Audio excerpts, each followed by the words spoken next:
I love action. Prize Picks is the best place to get real money sports action. With over 10 million members, Prize Picks has made daily fantasy sports accessible to all. You just pick more or less on at least 2 players for a shot to win up to 1,000 times your cash. This week on Prize Picks, I like Travis Kelce for more than 70 receiving yards, Josh Allen for more than 250 passing yards, so it's a weekend of more. Download the app today and use the code SHANE, Shane, to get $50 instantly after you play your first $5 lineup. Remember, download the app today and use the code SHANE to get $50 instantly after you play your first $5 lineup. I, Donald John Trump, do solemnly swear. As President Trump's second term begins, his proposed appointments for major health departments are giving a strong indication that his administration will be re-examining the COVID-19 epidemic. Raising eyebrows is Dr. Jay Bhattacharya. He is Trump's nominee for head of the National Institutes of Health. He was a vocal critic of COVID lockdowns and vaccine mandates. He'll work closely with Health and Human Services nominee Robert F. Kennedy Jr. There's 25% of Americans who believe that they know somebody who was killed by a COVID vaccine. Killed. Now, the story around COVID is clearly far from over. And a lot of the information the administration will be reviewing is coming from a bombshell 2-year investigation by a House Select Committee. House Select Committee on COVID is levying very serious accusations against public health officials, including a potential cover-up. This multi-part series will feature a conversation with the congressman who led that report, Brad Wenstrup. We saw that China had a cover-up, but you also saw a cover-up within our government, and you saw a cover-up from international scientists. And cover everything from how the pandemic started. The evidence they have supports the theory that the virus leaked from the Wuhan Institute of Virology in China. To the information and misinformation about the virus and how we responded to it. For me, even as a scientist, I think my main takeaway from this pandemic is really that experts and leaders are learning in real time. And sometimes they're not always honest with the public. We'll break down the report and talk to several scientists from both sides of the argument. The people that worry me are not the Robert F. Kennedy Jr.'s, it's the scientists who are credentialed. All that we ask is show us the data. Just open the books. All right, it's very early in the morning here in beautiful Van Nuys, California, but we did not sleep. We came in early because we have a big one today, and I really want to thank you for coming on, Representative Brad Wenstrup. You're the U.S. Representative for Ohio's 2nd Congressional District. You were a colonel in the U.S. Army Reserve, Iraq War veteran. I believe you were a surgeon in charge of a medical unit in Iraq, right? Yeah, Combat Support Hospital. Thank you for your service, and thank you for probably one of the biggest and least heralded jobs, the chairman of the Select Subcommittee on the Coronavirus Pandemic. Wow. It was an honor. I was pleased, actually, when Speaker McCarthy at the time, said we're going to put together this select subcommittee, and I want you to chair it. And I sit on Intelligence Committee and have for 10 years, and I was studying, for example, adversaries' bioweapons. As a soldier, we're trained to respond to chemical attacks, biologic attacks.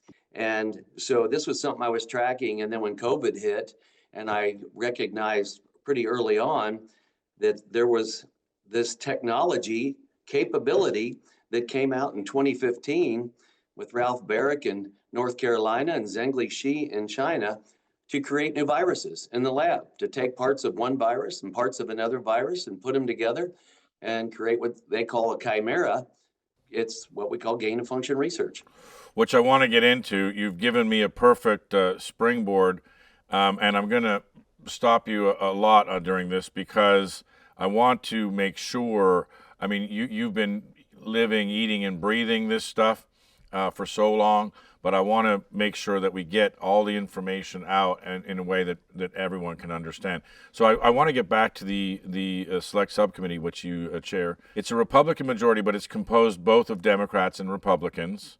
And this issue has become highly politicized, to say the least. Did you have any political infighting or intrigue or anything happening as the committee was sort of set up and doing its work? Well, you might recognize that from the Democrats' minority report. But throughout the entire process, we never mentioned political party one time. I considered this an after-action review. We wanted to have lessons learned, and we wanted to create a path forward. And we have, at the end, 17, 18 pages of recommendations. We've discovered a lot of things through the process. But COVID hit during an election year, and that's where it became very political. But I tried to keep that out of our side, at least, of the equation. We had witnesses, some that were in favor of nature, some that were in favor of a lab leak. Yeah. In every hearing, in every transcribed interview, both sides of the aisle were represented and able to ask questions, and also able to bring in witnesses when we had open hearings that involved a panel. Republicans chose some people and the Democrats chose some people, which is standard operating procedure. But through our reporting and our questioning, didn't mention Republican or Democrat at all. So this was a 2-year investigation, right? 100 investigative letters, 38 transcribed interviews or depositions, 25 hearings or meetings, and reviewed more than 1 million pages of documents. So fairly comprehensive, bipartisan. I'm just getting the bona fides of the actual committee down. That is correct. And everything that we did was shared throughout the committee. Okay, so now let's start at the beginning.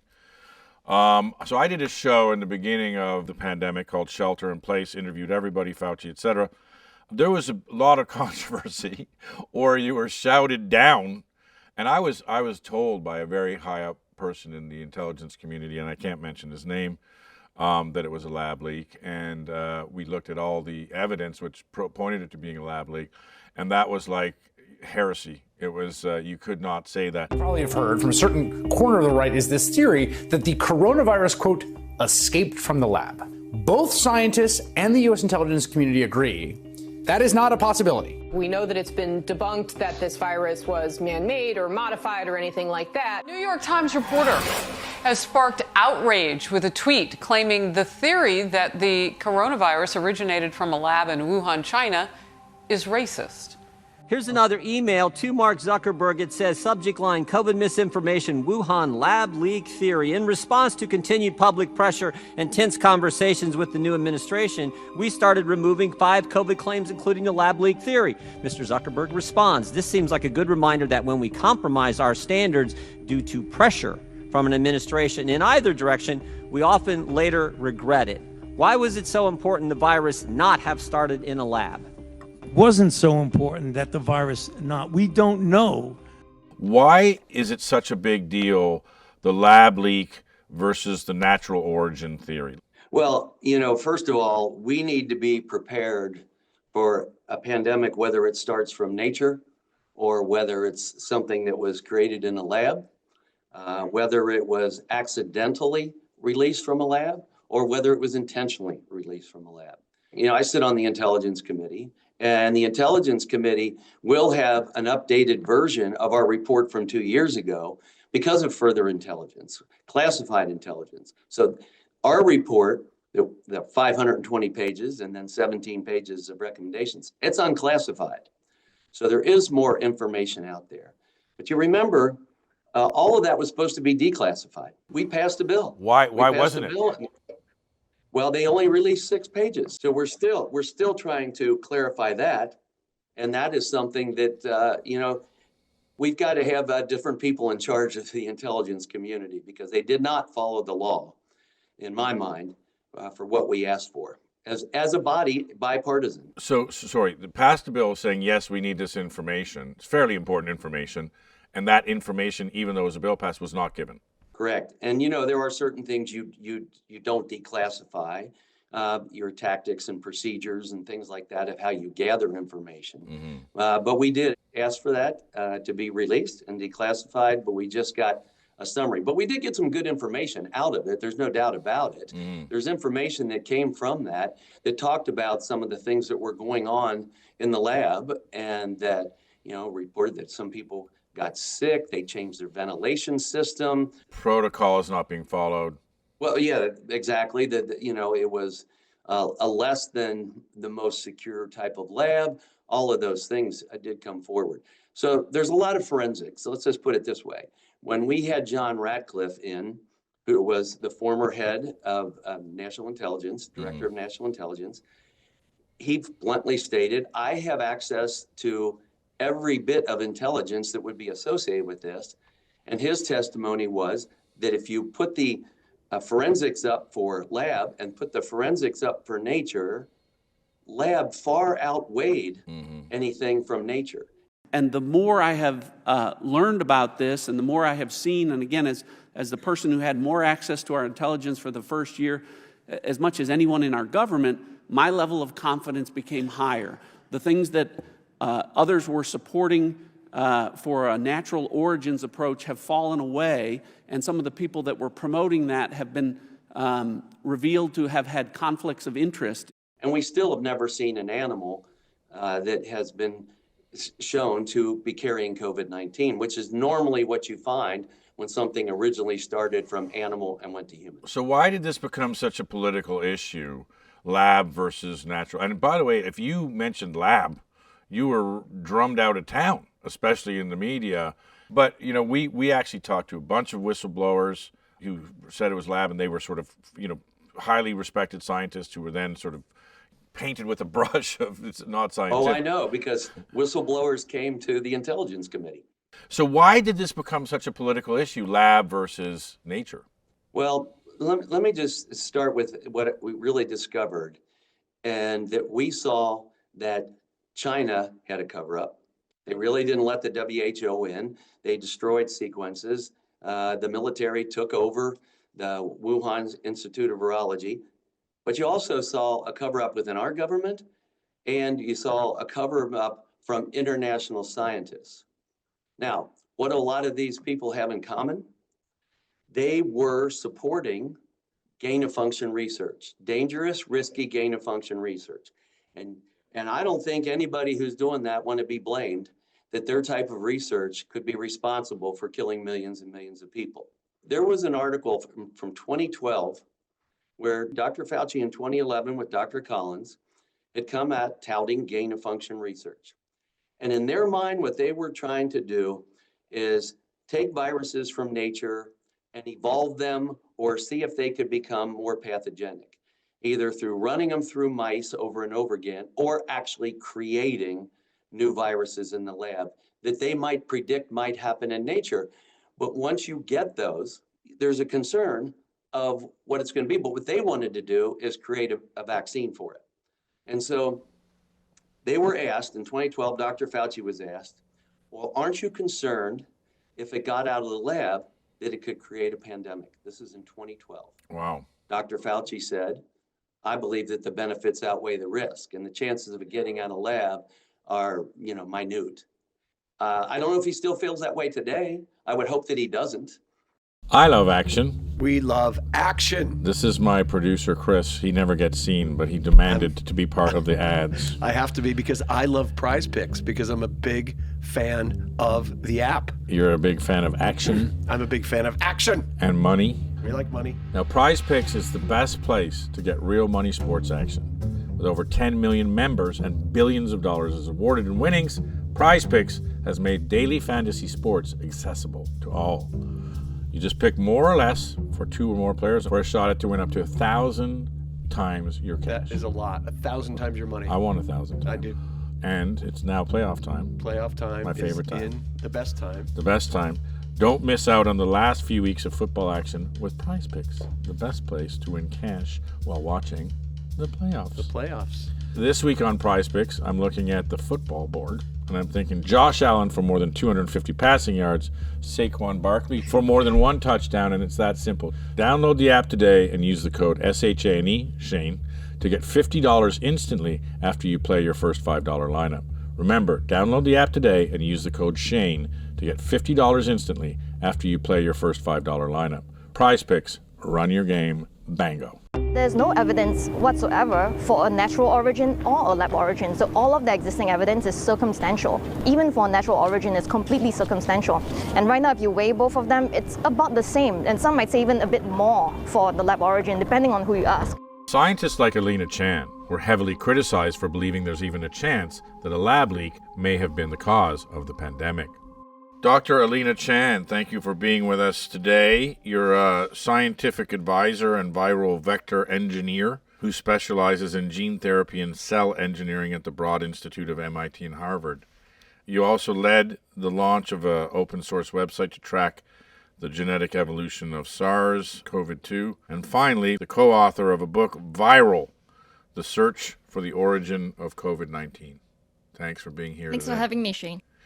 Okay, let's jump in. Viral, the search for the origin of COVID-19. What is the origin of COVID-19? So there is no direct evidence, but I believe that the body of circumstantial evidence that is available points strongly towards a lab origin of COVID-19. Okay, so let's get into that. Circumstantial evidence, I have some in front of me, but why don't we chop it up? What is the evidence? Yeah, so I wrote an opinion piece that was published in the New York Times this summer. And to sum up all of the evidence, there's this. It could have been any of hundreds of different virus species. It could have been any of tens of thousands of wildlife markets, any of thousands of large cities in that region, and in any year that the pandemic could have started. But it was precisely Wuhan, and it was a SARS-like virus with a furin cleavage site not 2 years after the scientists there said they were going to collect and create viruses of the same design. So for me, it is just that overwhelming coincidence that of all the viruses, all the places, it was Wuhan of a virus that matched the design of the scientists there. So let's just unpack that. So there's a SARS-like virus that causes the pandemic. It emerges in Wuhan, where the foremost research lab for these type viruses is located. So that's a bit of a coincidence. That's one. Also, the year before the outbreak, the Wuhan Institute was working with U.S. partners, and they had proposed creating viruses like the SARS-CoV virus. Yes, so out of hundreds of known SARS-like viruses, the one that causes the COVID-19 pandemic, SARS-CoV-2, it is the only one with a special feature in its spike called the furin cleavage site. And it is actually this feature that makes it a pandemic pathogen. And based on the genetic evidence, it looks like this feature was only recently introduced to the virus before it started the pandemic. So introduced by humans, probably. Well, we do not know, but there were many scientists in early 2020 who speculated in their emails and private messages, fearing that it was introduced by scientists in the lab. And can you remind me, what was the Wuhan lab specializing in? What kind of research? So this Wuhan lab was very interested in studying novel coronaviruses, especially viruses from bats, and understanding how they jump from bats to other animals and then eventually to humans. So they spent more than a decade. So ever since the first 2003 SARS outbreak, they've been hunting these viruses down in bats in the wildlife trade, as well as in even villagers who live close to these caves, taking all of these tens of thousands of samples from South China all the way up into central China in Wuhan, and studying these viruses, growing them in human cells to see how they could cause disease, and even infecting humanized mice. So these are mice that express the human entry receptor for the virus. And they would try to understand how these novel SARS-like viruses that are quite different from the 2003 SARS virus could also infect human cells, and whether they pose a threat to humans in the future. Now, how come you became interested in the lab leak hypothesis and the origination of COVID-19? So this was in early 2020, and I suspect that I was just among the many scientists who had taken an interest in the novel coronaviruses. A lot of us were being shut into our houses, told to stay out of work because of the outbreak, and we were trying to use our talents to figure out how to tackle this pandemic. And initially, my question wasn't where it come from. My initial question was, how can we treat someone who's infected and has COVID-19? But the more I read about other coronaviruses, the more it became apparent that this novel coronavirus, SARS-CoV-2, was behaving very differently. And the main observation was that compared to the other viruses like SARS from 2003 and MERS, which jumped into people numerous times, this new virus was good to go, ready to cause a pandemic from the very moment it was detected. When COVID was first happening, there was a lot of information about the lab. I believe it was built by a French company, but it was done in conjunction with American scientists. And just before the outbreak, they had kicked out the American scientists and the French scientists. And the big supposition, and I've had many people in the American government tell me off the record, that they believed that it was a break in protocols, that they weren't following the international safety protocols. So let's go back to the circumstantial evidence. You have a lab that's studying exactly this type of virus, and then coincidentally, this type of virus breaks out. And the general consensus was, yeah, it's a break in protocols. And maybe you could explain what a break in protocols means. So I think there is actually one major realization that I and others had, is that we had initially assumed that it was a break in protocol, so a lab escaped from a high biosafety lab. We have 4 biosafety levels, 1 through 4, and 4 is the highest. This is usually the one that you see in movies and on pictures of the Wuhan lab, actually, where the worker is completely suited up, has their own respirator, and everything is extremely tightly controlled. But then we realized that these scientists in Wuhan had been working with these SARS-like viruses, these live infectious SARS-like viruses at low biosafety, BSL-2. So at BSL-2, there is no such regulation, and it really varies around the world and even between buildings in the same country what a BSL-2 can look like. And before the pandemic, the BSL-2s did not always require gloves, even didn't always require masks.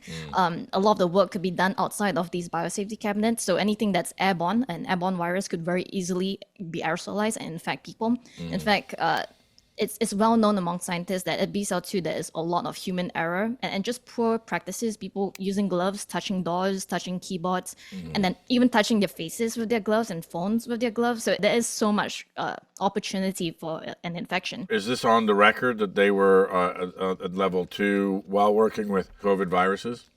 Yes, it is in their papers as well as on the record that the head scientist of that lab studying SARS-like viruses in Wuhan told American journalists that she had been handling these viruses at BSL-2. So we have a lot of circumstantial evidence as well as on-the-record evidence like that working with a highly contagious virus while at a level 2 instead of a level 4. A lot of people are going to be saying, why do you care? Okay, it's already happened. Why is this important if it's from a wet market versus a lab in Wuhan and a jump in protocols? What does it matter? It already did its damage. Yeah, so there are multiple reasons. The first is that to prevent similar tragedies from happening, we really have to investigate and find out at a very technical and detailed level how this happened so that we can put in actually effective measures to stop this happening again.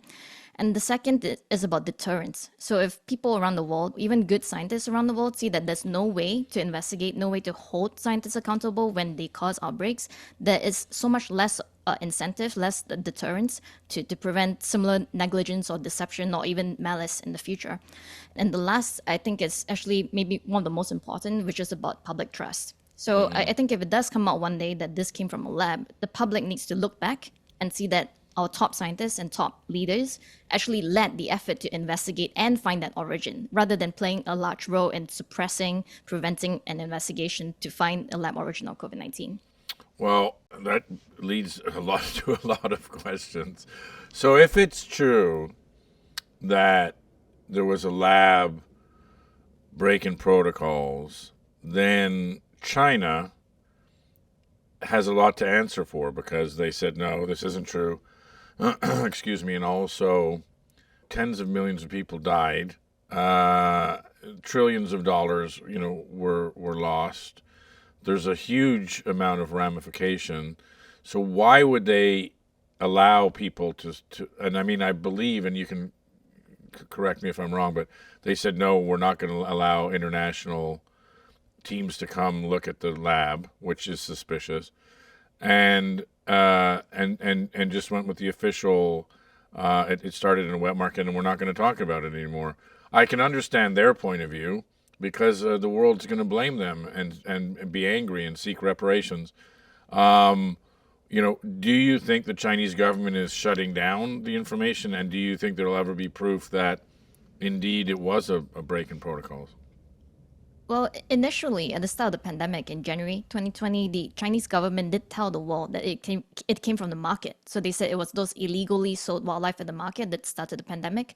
But by May of 2020, they reversed their stance, saying that they could not find evidence of a natural animal source that led to the outbreak at the market. And by now, like 4 years later, actually, even just a few years after the pandemic started, China completely changed their stance on this. They didn't want to take any responsibility for this virus. So they floated some hypotheses, including that it might have come through frozen foods that were imported into that market. And when they allowed some scientists to come in, not to investigate, but just to look-see around Wuhan, they were fully guided. They were always accompanied by Chinese authorities. They showed them the cold storage area of the market, and then they took them to the highest biosafety labs to take a look, but they didn't show them the low biosafety labs where the work was actually done. And can you explain how, if we hone in on where the origin of this pandemic comes from, that can better help government policy and government responses in future? Yes. So let's say if it came from a lab, which step of the pipeline did the spill occur? Like, which step was critical to this virus becoming capable of causing a pandemic? Was it at the very first step when the scientists are going into these caves and collecting the viruses? Did they get infected and then that caused a pandemic? Because that is fully possible and has happened many times in history, actually. Scientists can get infected in the caves, in the wild. If that is the step where the leak occurred, then much more regulation has to be placed on those sort of activities, which are currently not governed by these high biosafety pandemic pathogen type regulations, even in the US.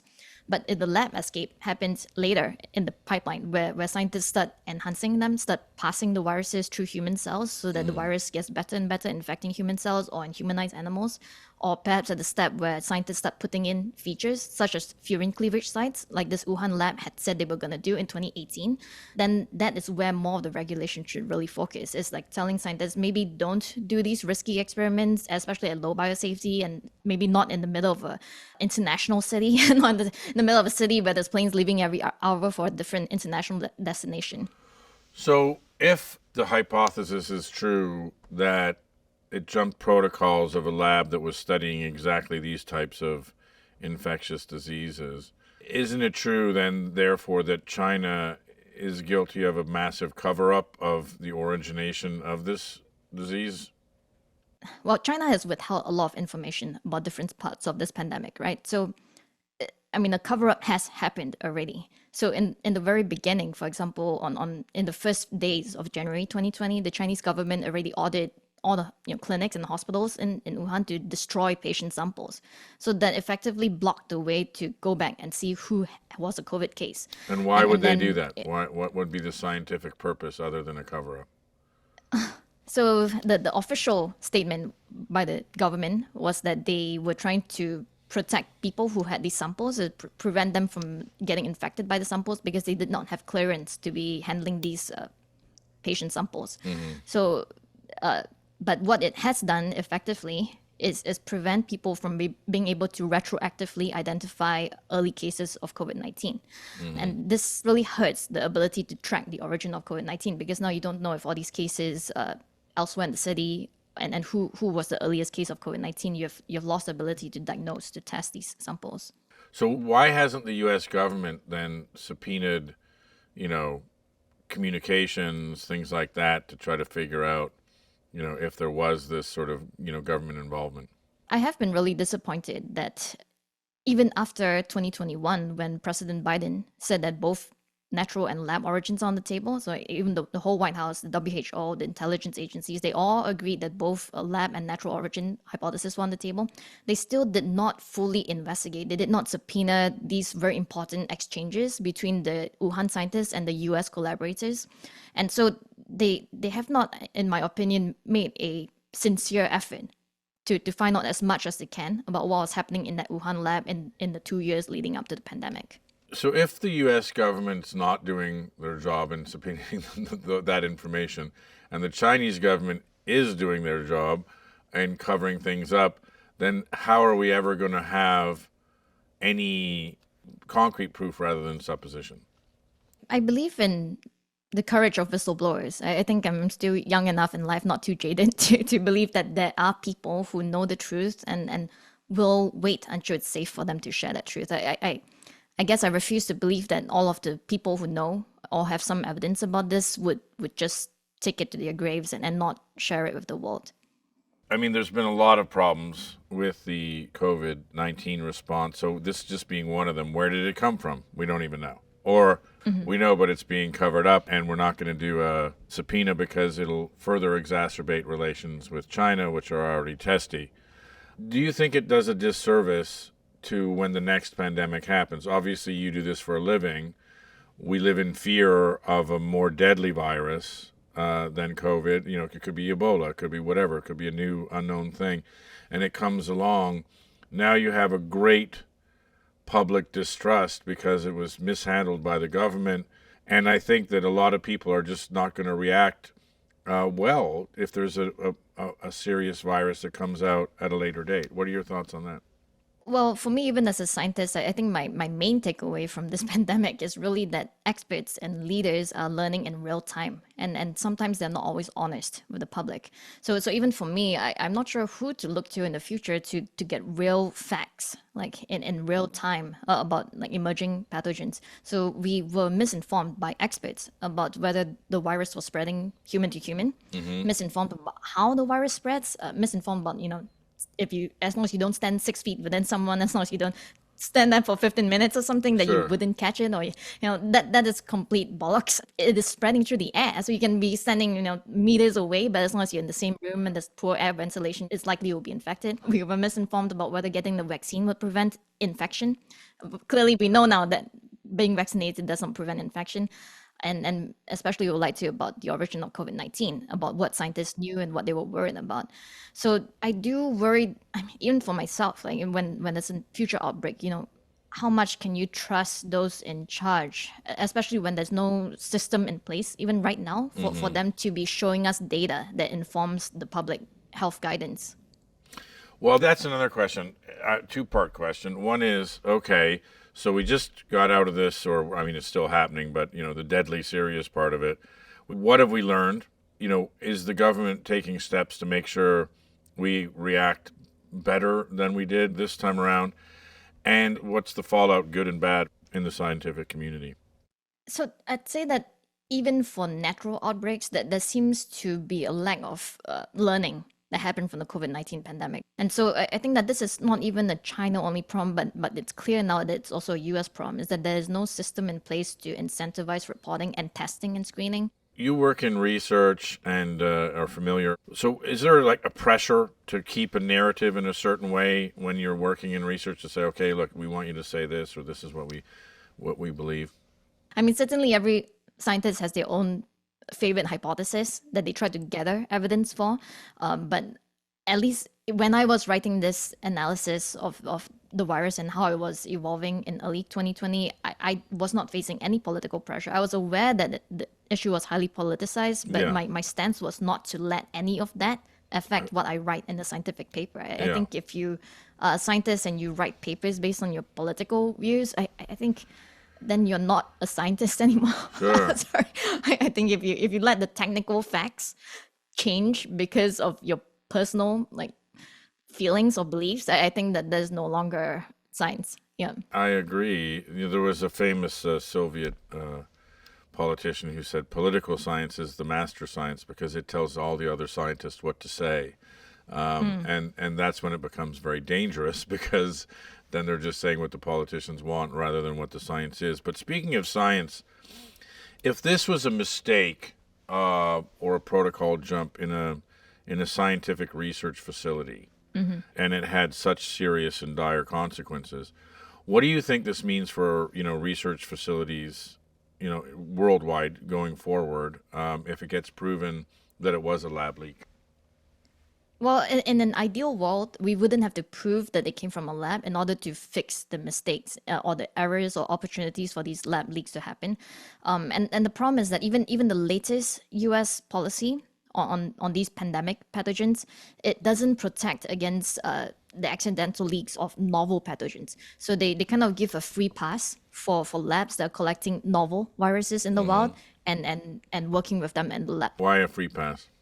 So they say as long as you're not deliberately trying to create a pandemic pathogen, you can do whatever you want.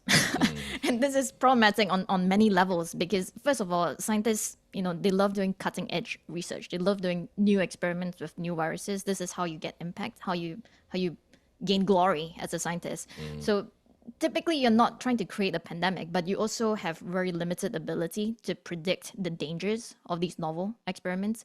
And the case example here is this group of Wuhan and US scientists who had this idea in 2018. Let's find these novel SARS-like viruses in the wild and put in these furin cleavage sites. And they did not flag this as a gain of function, as a dangerous pandemic causing experiment. They just thought, okay, let's do this and see what happens. Sorry, to do why? So to see if we can make up these pathogens and then figure out how to cure them? Yes, they wanted to study the effect of putting such a feature into a virus from the wild and see if that would cause it to be better at infecting human cells or other animal cells in the lab. So they wanted to make a better pathogen so that they could figure out how to cure it, so that if it happened, then they could figure out how to cure it. But what they might have done, or I'm going to say might have done, is create the pathogen itself. Yes, it is very problematic. And I mean, even before the pandemic, there were other scientists, other experts in virology who already said that this approach was unproductive because there's so many viruses out in nature. It's really hard to predict which one is going to cause the pandemic. Sure. So this process of taking the viruses back to the lab, recombining them, genetically modifying them, seeing how they spread through human cells and animals, it could actually cause the pandemic pathogen that you're trying to stop.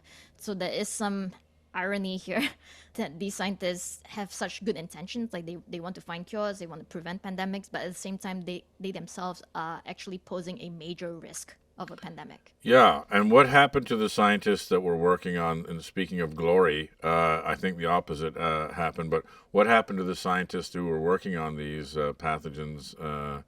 Was there any ramifications for them?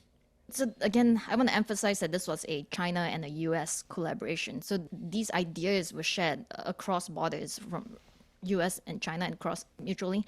The idea to put furin cleavage sites into SARS-like viruses actually came from the US, but the work was being done in China. Maybe just explain that. What's a cleavage site? Oh, yeah. The virus has these spikes on the surface. And these spikes, when you put the furin cleavage site into this SARS-CoV-2 virus, it makes it better at infecting people, makes it much more transmissible.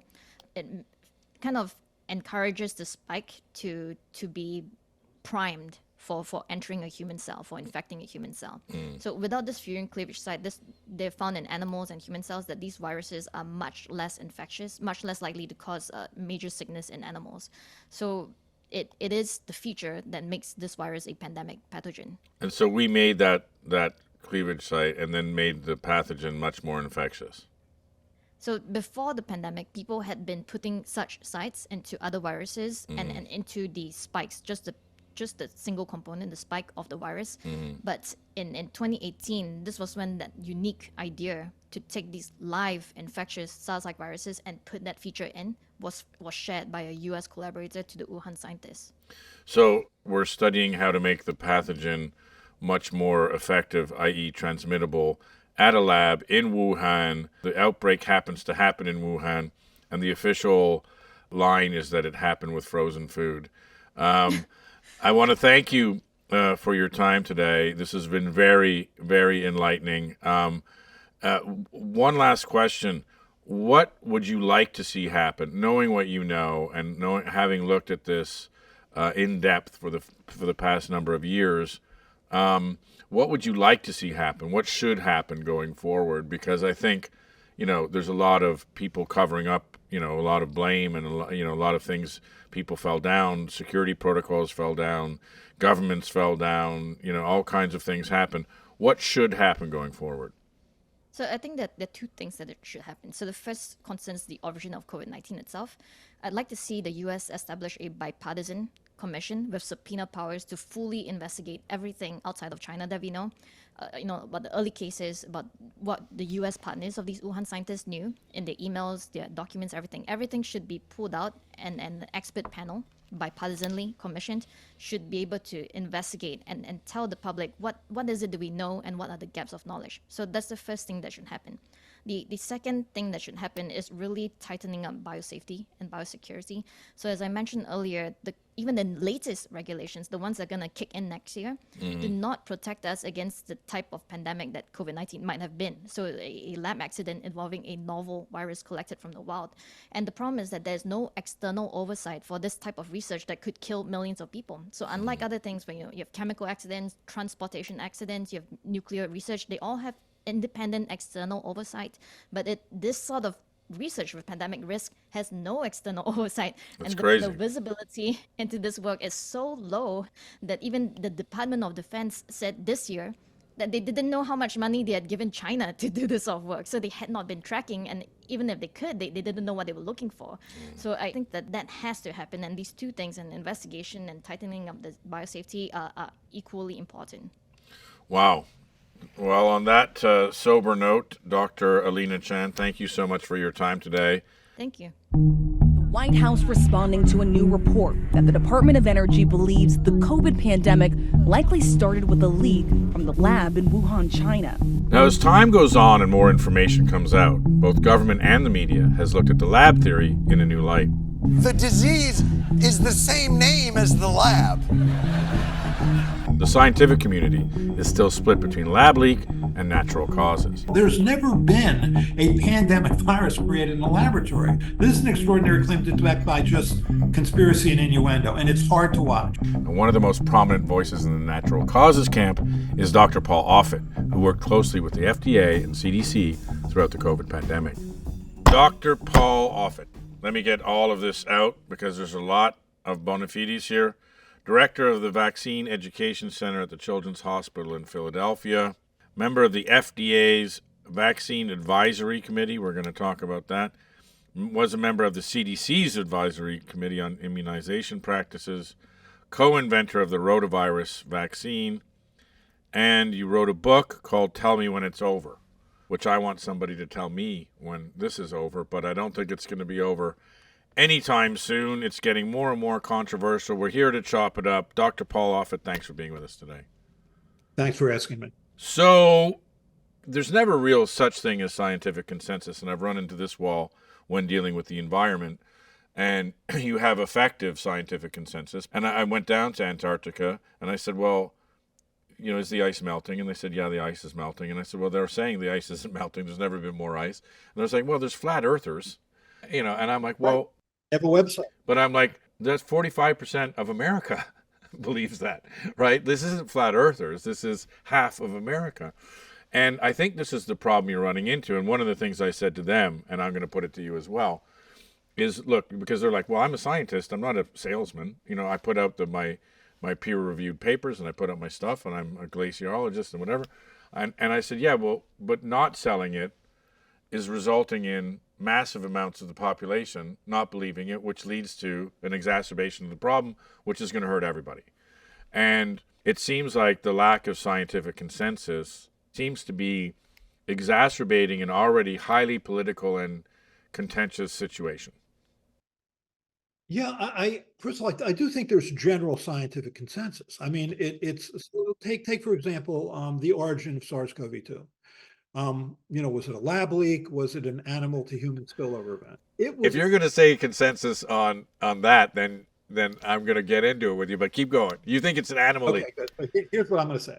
Yeah. I think that if you look at the data, which is to say, you have people like evolutionary biologists who actually have looked at the genetic data and published it. You clearly have evidence in the South section of the Hunan wholesale seafood market that there is genetic evidence of the virus, SARS-CoV-2, right next to genetic evidence of mammalian DNA consistent with the kind of animals like bamboo rats or palm civets or raccoon dogs that are invariably intermediate hosts for these bat viruses to then go to humans. So you have all that evidence. You have all the early cases there. You have the cases then that spread out from there. And there's two lineages. So there's two viruses that actually were generated from there. So to believe that it was a lab leak, you have to believe that, because there's two strains, that two separate people got infected with this in Wuhan, in the Wuhan Institute of Virology. They then travel 9 miles across the Yangtze River and proceed to infect these animals here, install 42 of the Hunan seafood market,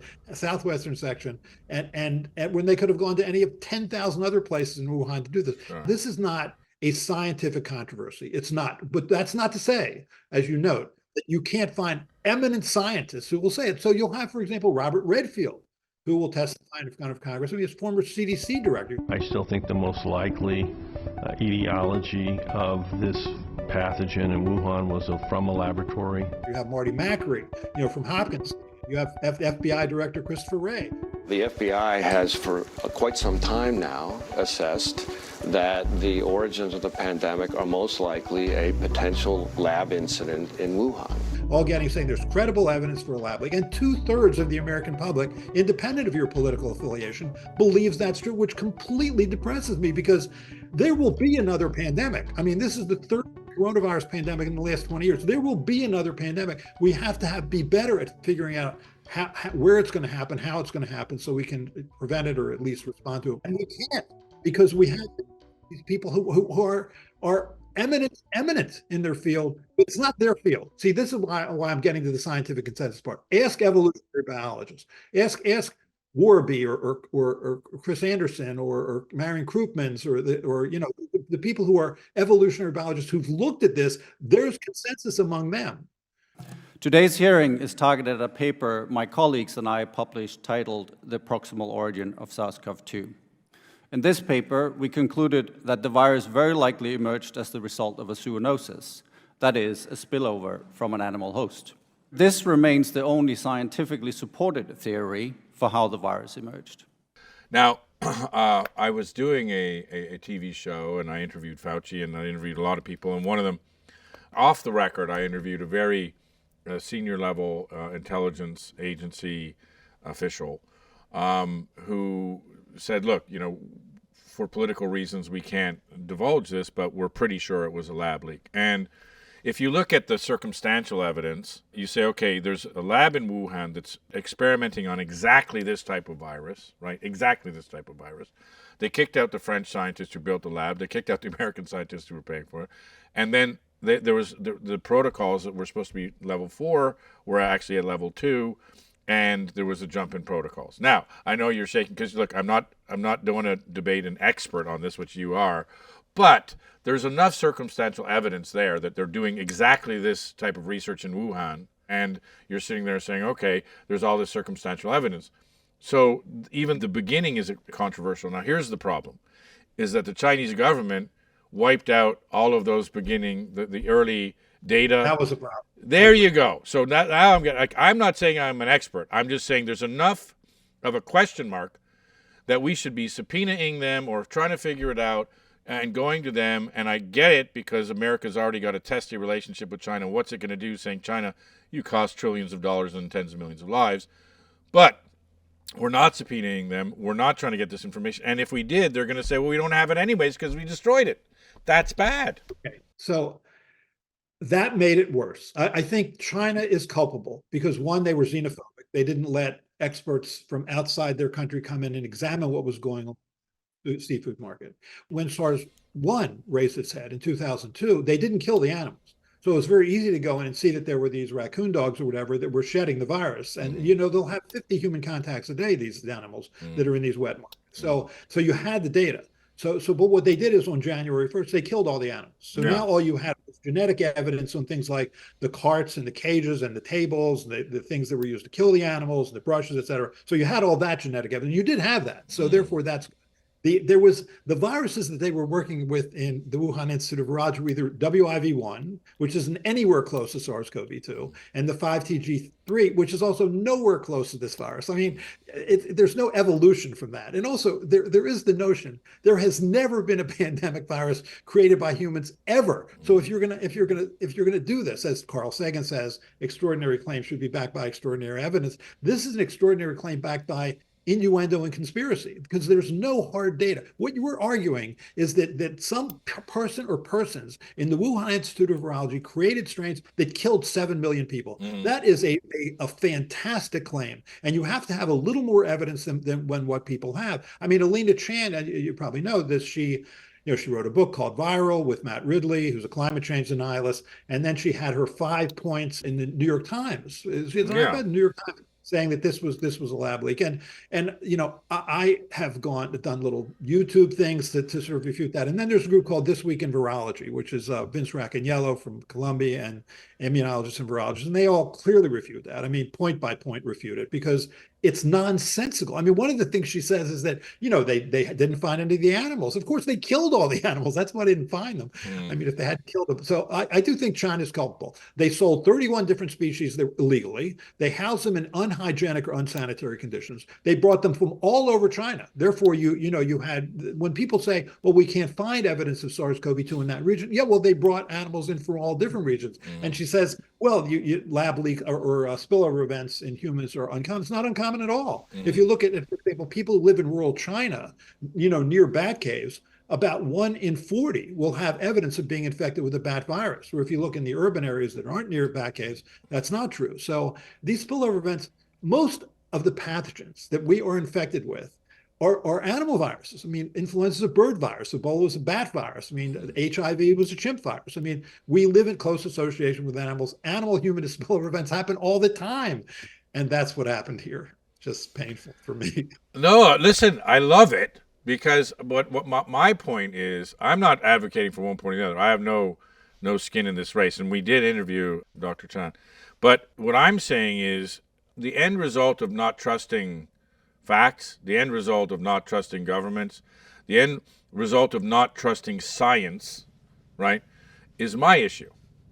Because we know that this is not going to be the last, and I think it's done a disservice to what you do. It's done a disservice to what people are trying to do, and what doctors and nurses try, saving people in overcrowded, hospital wards, which we forget, on the front lines.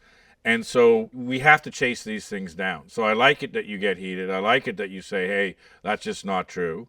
Because the other side are, they get heated and say that this is true and this is the problem. And you mentioned on the environment. We hear it on the environment. We hear it on immigration. We hear it on the economy. And now, sadly, we're hearing it on this, where we don't have, a sort of a centrist, sane view. We have a right view and a left view, and there the twain shall meet. Can I say one thing? I think you've raised the central point. Yeah, there we go. Come on, get into it. How are we supposed to know? I mean, when you have people like Robert Malone or like Joseph Ladapo, an MD, PhD, and Malone did critical work with mRNA technology, and you have people like Robert Redfield, who was the head of CDC, saying things that just aren't supported by the science. How are people supposed to know that? You can't expect them to go read those papers in Science and then evaluate all that and look at all the data. You can't. I mean, I remember when the chickenpox vaccine came out in 1995. The people called me and they said, I've done my research and I don't want to get the vaccine. But what they mean by research is they mean that they looked at people's opinions on the internet. That's what they meant by that. Right. They didn't read the 300 papers that had been published on the chickenpox vaccine at that time. And nor do most people have the expertise to read those papers, whether it's the expertise in virology or immunology or statistics or epidemiology. And frankly, nor do most doctors. So who does have that expertise? I collect. At least the advisory committees have looked at those papers and studied those papers, and you invariably bring experts in the field onto those committees that help guide the information. But I just don't think you can expect the general public. I completely understand why they're confused, because you have people who are credible that are saying something that's not true. So how are they supposed to figure it out? So what they do is they throw their hands in the air and say, I just don't trust this process at all. And so science is losing its place, I think, as a source of truth, which is hard to watch because we will suffer that. We are suffering that. Representative Brad Wenstrup, what do you make of, it seems, America is divided, obviously. This seems to have really, galvanized that divide. In the beginning, it was like, oh my God, you're an anti-vaxxer, you're a hillbilly, you don't understand the science. And now that this report's come out, people are like, you know what, we were right, you were wrong. There's like, there's this whole, and I say it all the time that on the conservative side it's sort of fear mongering, and on On the liberal side, it's sort of snide comedy. But people will not accept the truth in many cases on both sides. Why is that? It is actually really bizarre, but in part, I mean, I still read articles as of last week where, you know, people write things and say that it's a conspiracy theory. And look, Dr. Fauci himself, Dr. Collins himself, both people that said it was a conspiracy theory to say it came from the lab. Now we go fast forward up to the time we're having transcribed interviews. Yeah. Both of those gentlemen said the lab leak theory is not a conspiracy theory. Now, Dr. Fauci claims he always had an open mind. That's not what you said publicly, Dr. Fauci. You've said, quote, I've heard these conspiracy theories, and like all conspiracy theories, they're just conspiracy theories. That's what you told the American people. I don't think the concept of there being a lab leak is inherently a conspiracy theory. What is conspiracy is the kind of distortions of that particular subject, like it was a lab leak and I was parachuted into the CIA like Jason Bourne and told the CIA that they should really not be talking about a lab leak. There was, in part of the report, you mentioned this, that the WHO, the World Health Organization, sort of fell down on its reporting and research because of pressure by the Chinese Communist Party, which is, I mean, when I read that, it's sort of jaw-dropping that the Chinese Communist Party is influencing the World Health Organization to spread misinformation knowingly. So maybe you could explain that a little bit, because that, to me, when I read that, I was like, hold on a second, what? Well, they tried to make their claims associated with the WHO. As a matter of fact, when we started this committee, I got a letter from the Chinese embassy that said they have grave concerns about us even having this committee in place. They said it's already been solved by the scientists and the WHO China report. Well, we went to the WHO and we talked to Tedros, the head of the WHO, and he said, we don't support that document. But you go back to that time when we got this letter, I responded to their letter. I said, first of all, we have 7 physicians on this panel from both sides of the aisle, and we are bringing in scientists to talk to scientists. And I said, and by the way, here's 5 of your scientists that we'd like to talk to if you could make them available. They did not do that, as you might imagine. And so we know the scientists that were doing this type of work, the Chinese scientists that were doing this type of work. We also knew the American scientists that were doing this type of work in Wuhan, China. And we did bring that person in, which was Peter Daszak of EcoHealthline. In 2018, did you submit an application for funding to DARPA for a project entitled Diffuse? Yes, EcoHealthline submitted. On this proposal, did you collaborate with Zhengli Shi from the Wuhan Institute of Virology? Yes, they were involved in the proposal. The organization being? The Wuhan Institute of Virology. Thank you. So you already have a sort of a Cold War going on between China and America.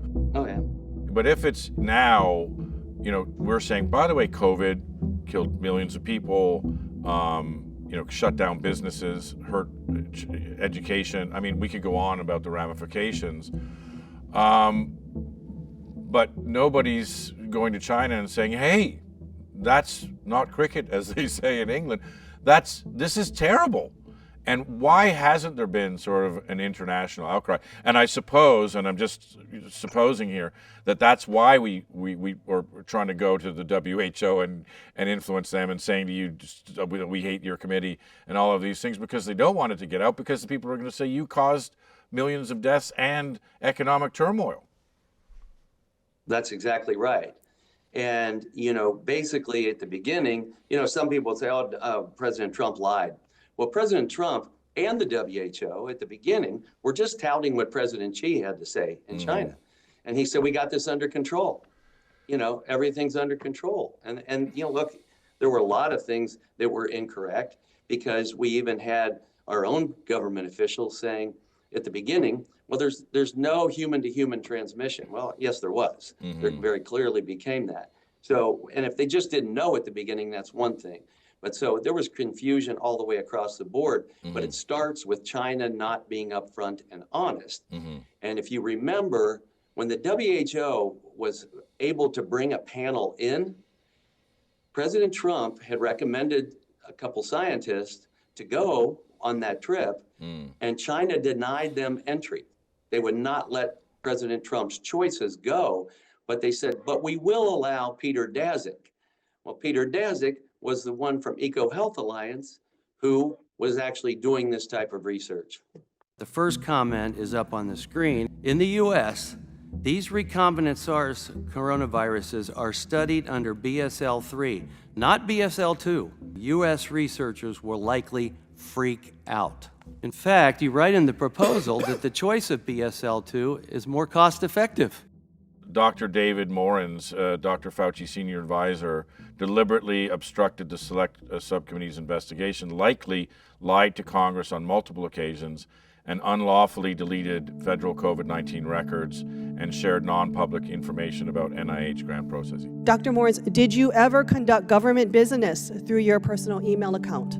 Not intentionally, and But it's unintentionally or not, did you conduct government business through your personal email account? well, some of the emails I've seen that you all have provided look pretty incriminating. I don't know what they are, I don't remember them, but yes, it looks like I made a mistake on more than one occasion, but it certainly wasn't my intention to do that. Well, yeah, so first of all, you start to look into these things, and, EcoHealth Alliance, we want to see your documents, we want to see your emails. Peter Daszak, you look under one rock and you find another rock. And he was communicating with Dr. Morens, who was Dr. Fauci's deputy. And Dr. Morens, in his own emails, said, start to email me on my Gmail because these blankety blanks are FOIAing me. And you know what a FOIA is, Freedom of Information Act, because we're a government of we the people, right? This is our government. So we should be able to see these. So he says, email me on my Gmail because I'll delete anything that I don't want showing up in the New York Times. That's in his email. And people were using other forms of communication, Slack messaging and this and that. And so we went and got those as well. And that's where we got a lot of our information. So Dr. Morens is not in a good place right now. And obviously he's being reviewed. Yeah, by the DOJ or by who? Well, we've referred to the DOJ because these are criminal acts when you try to hide your public documents. To go back to my question, what does accountability look like now? Is there going to be accountability for all of these problems that seem to be criminal?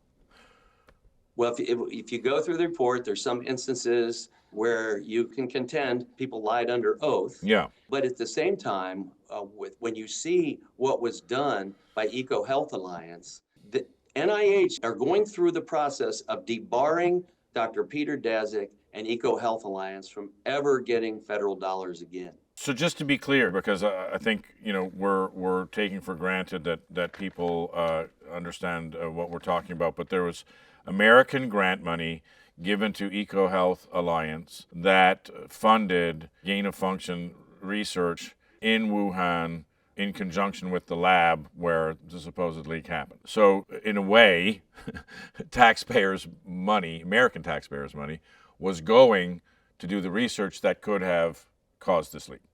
It was the very type of research that's capable of creating something like COVID-19, and it's actually been done. It's been reverse engineered, and COVID-19 can be created in the lab. But here's something we have to change. Yeah. And this is important. And Dr. Fauci took us through how the grant process works at NIH. At one point he said, look, I get billions of dollars in grants that come through all the time. And I can't tell you what they all are, but he's the one who signs off on them. Yeah. And he said, well, the situation is that there's an advisory board that looks at the grants, and he goes, once they approve them, all I do is sign them. Yeah. And who's accountable for it? And I said, well, look, EcoHealth Alliance wasn't complying with the tenets of the grant. Yeah. They weren't filing their reports. Does a flag go up at NIH to say, hey, where's your report? He goes, oh, that's over in compliance. I have nothing to do with that. Yeah. They were 2 years behind on their report. But here's one other point. China has a bioweapons program. They've even written a book about it in 2015, talking about using coronaviruses as a bioweapon.